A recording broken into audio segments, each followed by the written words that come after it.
আপনারা কি এই গাছটি চিনেন? বলেন তো এই গাছটির নাম কি? আমাদের গ্রাম্য ভাষায় একটা কথা আছে, উপকারের গাছের ছাল থাকে না। এখন বলেন। হ্যালো এভরিওয়ান, আসসালামু আলাইকুম। Welcome back to the new video of Rumana family blog. তো বন্ধুরা, কেমন আছো তোমরা সবাই?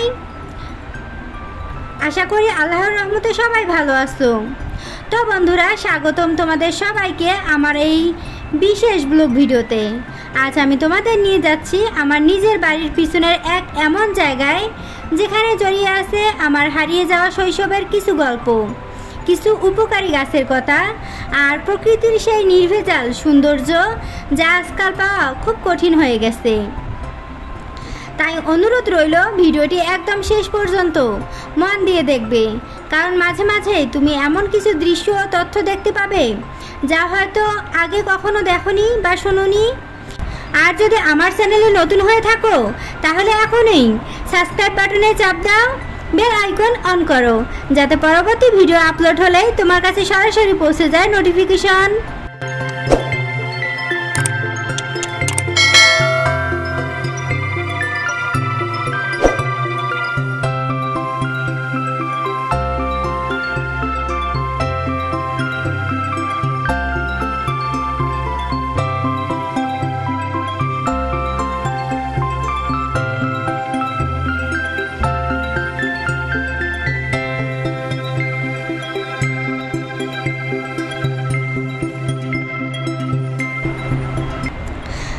বন্ধুরা, শুরু করে আমার বাড়ির ঠিক পিছনের জানালা থেকে। দেখো তো প্রকৃতির এই অসাধারণ কারিগররা কত নিপুণভাবে গড়ে তুলেছে একটি মৌচাক।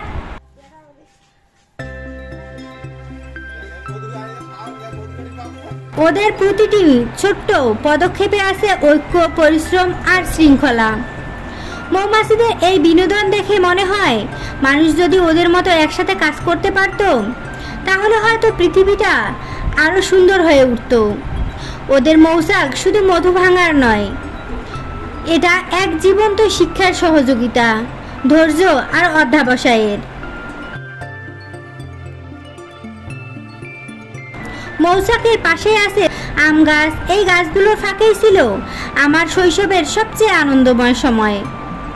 তখন দিনের পর দিন আমরা খোলা আকাশের নিচে খেলতাম, দৌড়ঝাঁপ, লুকোচুরি, গাছে চড়া, কাঠের বন্দুক দিয়ে খেলা, কত রকম মজা যে ছিল। সেই সময় এখানে পাখির কিচিরমিচির আর বাতাসের শোঁ-শোঁ শব্দ ছিল আমাদের প্রতিদিনের সঙ্গী। কিন্তু সময় বদলে গেছে, এখন আর আগের মতো পাখির ভিড় নেই, নেই সেই সরল আনন্দের দিনগুলো। অনেক খেলাই এখন শুধু স্মৃতির পাতায় আটকে আছে। আমাদের এই বাগানে আছে অসংখ্য গাছ, লিচু গাছ, আম গাছ, সুপারি গাছ, পেঁপে, কলা। প্রতিটি গাছই ভিন্ন জাতের, কারণ এই গাছগুলো শুধু ব্যবসার জন্য নয়, পারিবারিকভাবে খাওয়ার জন্যই রোপণ করা হয়েছে। এখানে বছরে প্রতিটি মৌসুমে আলাদা আলাদা ফল পাওয়া যায়। শীতকালে পেয়ারা, গ্রীষ্মকালে লিচু, আম, বর্ষাকালে পেঁপে। এই বাগান যেন সারা বছর ধরে আমাদের জন্য প্রকৃতির উপহার।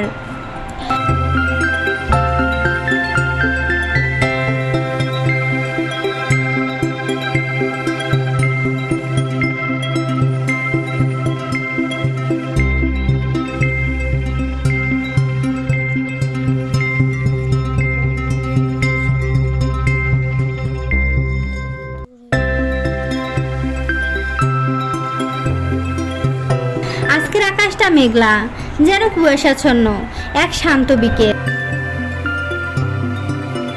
এই বাগানে বসলে মনে হয় সময় যেন থেমে গেছে, চারদিকে কোলাহল নেই, শুধু প্রকৃতির শান্ত সুর। বিশেষ করে সন্ধ্যার সময় যখন সূর্যের শেষ আলো গাছের পাতায় লুকোচুরি খেলে, তখন মনটা অদ্ভুত প্রশান্তিতে ভরে যায়।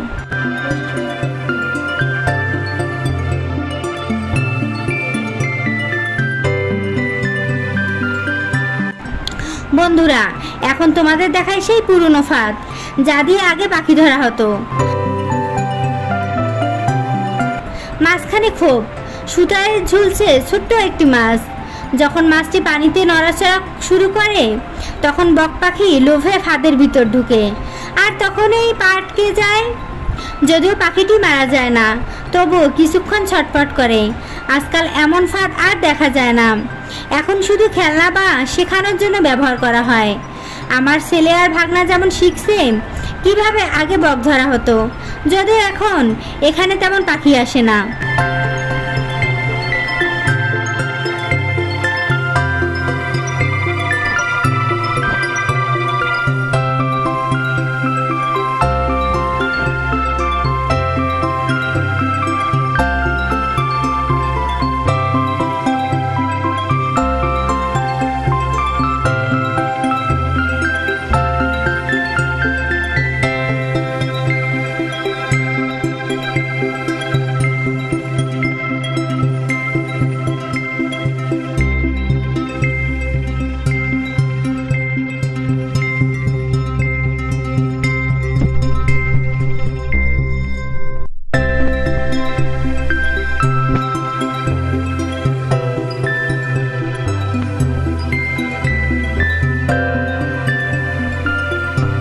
এবার আসে আমি শুরুতে যে কথা বলেছিলাম, একটি গাছ যার উপকারিতা এত বেশি যে মানুষ এর ছাল পর্যন্ত ব্যবহার করে।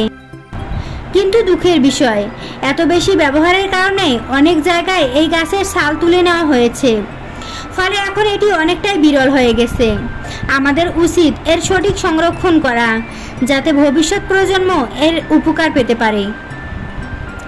তো বন্ধুরা, আজকের এই দীর্ঘ ভ্রমণে আমরা ঘুরে দেখলাম আমার প্রিয় বাগান, জানলাম কিছু উপকারী গাছের কথা, আর ফিরে গেলাম শৈশবের সেই হারিয়ে যাওয়া দিনে। আশা করি তোমাদের ভালো লেগেছে। কমেন্টে তোমাদের মতামত জানাতে ভুলবে না।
এটা হচ্ছে অর্জুন গাছ। অর্জুন গাছের মানে এটা হচ্ছে ঔষধি গুণ একটি গাছ, বুঝছেন? দেখেন ছালগুলো খেকে উঠায় নিয়ে গেছে। এই গাছের ছাল দিয়ে অনেক ওষুধ তৈরি করা হয়, বুঝছেন? তো ঠিক আছে বন্ধুরা, ভালো থাকেন সবাই।